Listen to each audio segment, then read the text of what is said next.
Kita kembali ke tadi Mas, bangkitnya Nusantara.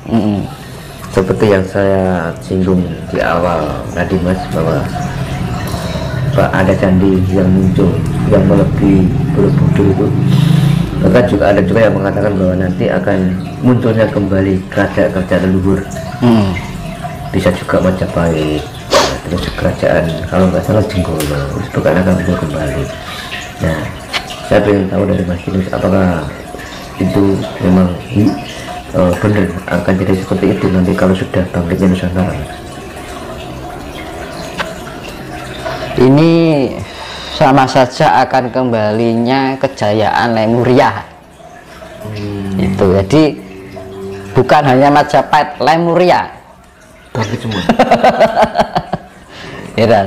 Luar biasa kan, tidak hanya Majapahit, Lemuria, kita kan leluhur kita kan Lemuria.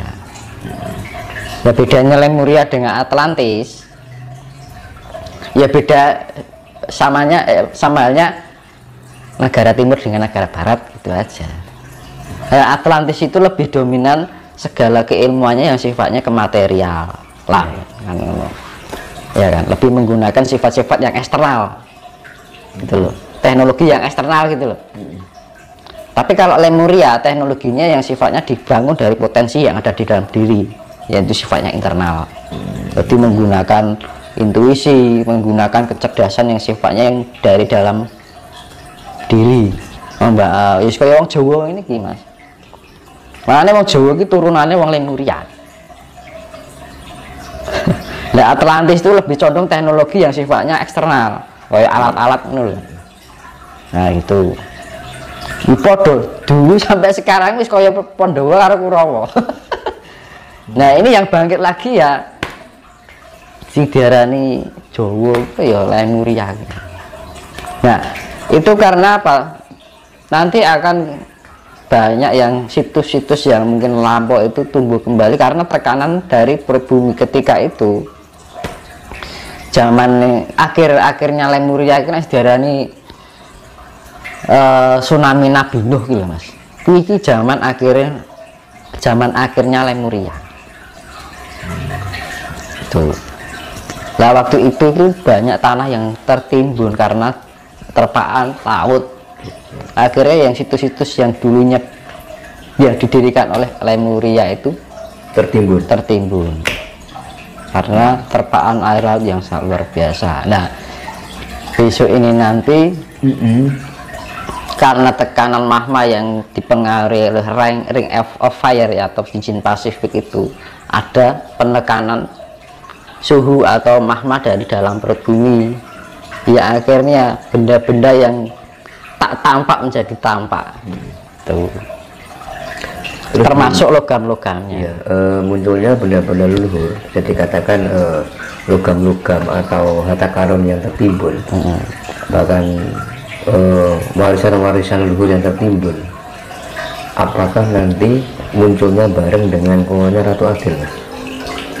Nah itu tadi Bratayuda Jawa Binangun itu Mas. Kalau muncul sih toh Mas. Betul. Keluar dulu kan Mas, pasti kan posisinya carut marut wi, belum tertata gitu maksudnya. Nah sing bagian noto wi darani Satrio Wahyu Katentreman iki lho Mas. Mau Wahyu Katentreman kan loro. Nggih. Kresna karo Semar. Semar tipisane sang yang Ismaya. Kresna tipisane Bathara Wisnu. Ini yang sifatnya dalang, ini yang sifatnya pamomong, istilah ini baturi yang kawula alit. Tapi raja-raja tunduk dengan ini, tapi sifatnya momong. Ini juga sifatnya momong. Sifatnya ngatur kalau ngono lho.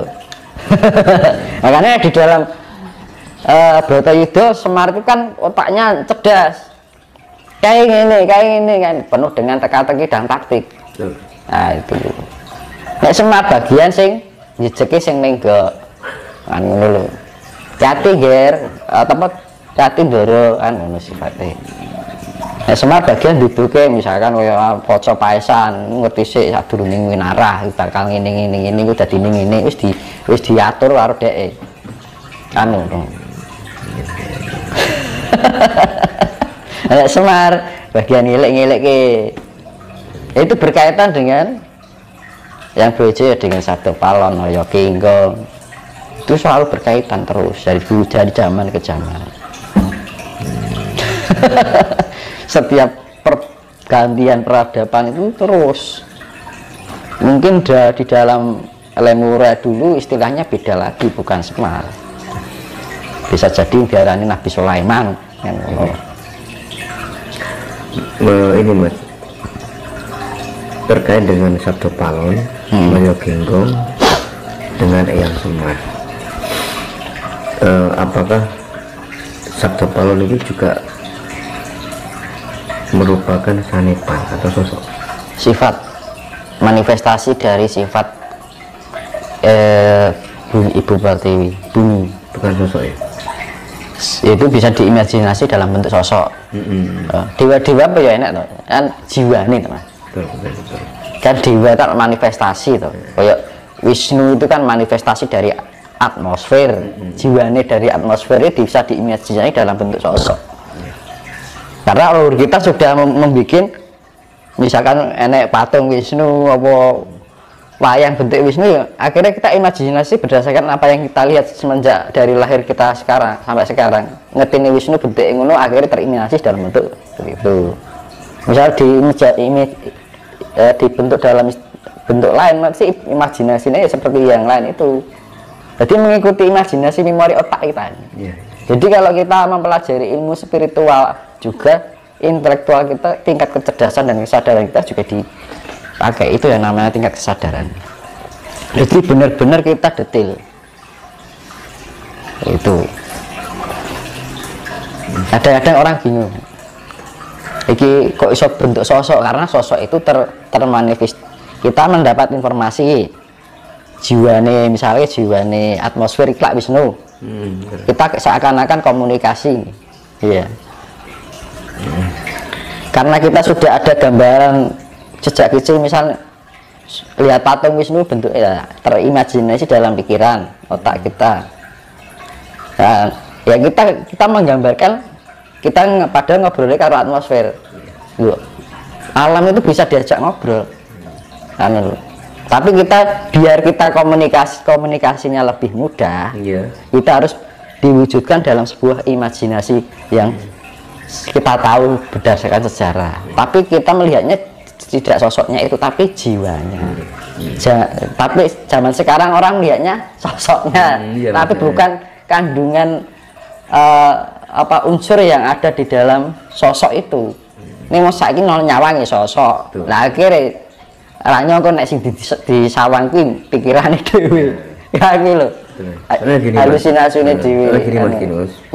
Memang dari kedua tokoh itu, antara Eyang Semar sama Sabdo Palon, itu kan banyak, bahkan saya sendiri lah, itu kan merupakan sosok kan. Bahkan sampai orang sampai sekarang tuh menganggapnya dua tokoh ini kan sosok. Buktinya ada perjanjian Sabdo Palon sama Sesubakir, ya kan. Berarti kan kita menganggapnya kan sosok kan Sabdo Palon. Terus seperti di Gunung Tidar kan ada sebuah, katanya kan pakunya tanah Jawa kan di Gunung Tidar. Nah itu bukti bahwa bertemunya Eyang Semar sama Sesubakir sehingga dibuatkan sebuah monumen. Nah makanya jadi sampai sekarang cuman yang cerita ngono ki sapa sumbernya ada ora arep ya. Ya kan. Jadi makanya saya pengen Mas Dimas meluruskan lah biar kita ini makanya kan enggak salah paham. Ayolah negeri kita Lemuria ini biar tidak terbelenggu oleh kebodohan-kebodohan seperti itu kan. Ya toh. Jadi wong Jawa kadang-kadang ini loh, modal percaya ning ora ngerti kasunyatane. Betul. Lah kuwi lho. Modalnya mengrok percaya. Neng orang ngerti sejati nih kan gitu loh. Nah, alam itu bisa kita ajak komunikasi. Ya, misalnya saya nih, ya kan? Iya. Aku komunikasi dengan manifestasi yang wujudnya Semar, yang sifatnya kesemaran. Semarisme. Ya kan? Nah, Dari sosok Semar ini saya wujudkan, saya imajinasikan, saya berkomunikasi dengan alam, saya wujudkan dengan imajinasi saya gitu, biar komunikasinya lebih mudah gitu kan. Ya, saya mendapatkan gambaran, ya kan? Oh, ini alam ini keadaan yang terjadi sekarang ini begini, ya kan? Ini saya berdiri saya mempunyai pandangan ke depan itu nanti 500 tahun mendatang itu akan terjadi ini. Terus akhirnya tak catat, Mas. Iya. Nah, akhirnya turun temurun. Ngomong yang Sabdo Palon. Sing ngono to, Mas. Aku gawe shot ngene iso, agak sastra kan ngono lho. Berarti ngono ya, Mas.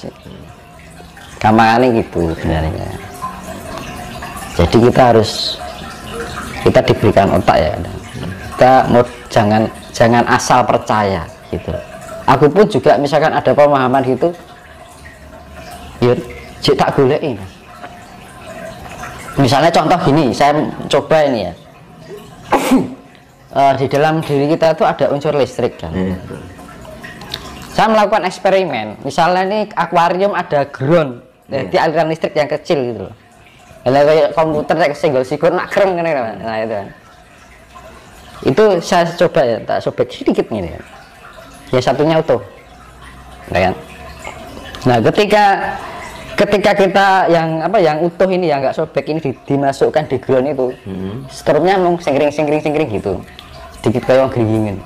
Tapi ketika yang disobekin disentuh dimasukkan ke air yang ada groundnya listrik langsung jedet, karena tidak dilindungi oleh kulit, langsung menyentuh darah. Nah, darah kita mengandung unsur elektrika yang diarani nyawa. Nah, itulah salah satu contoh bahwa kita tidak hanya mudah percaya roh nyawa ki apa. Nah, kita diberikan otak untuk menganalisa, meneliti dan melakukan eksperimen. Akhirnya kita menemui sebuah hasil dan kesimpulan itu tadi, ya tak? Iya. Nah, sebenarnya itu tinggu gambarannya seperti itu. Nah, wong zaman saiki modelnya mempercaya. Lagi dikira nyawa wes, tapi tidak dipahami nyawa kita apa to jane. Roh ki apa to jane kan. Nah, kesenanganku apa ya terus tak pikir iki kan. Sing tak rasake iki apa ya? Nah, kadang-kadang orang itu tidak mencari. Nah, itu. Nah, ketika kita bisa menganalisa apa yang kita pikirkan, menganalisa berarti input, proses, output, ya kan? Kita mendapat informasi, kita proses, akhirnya kita bisa menerapkan output kan, ngono toh.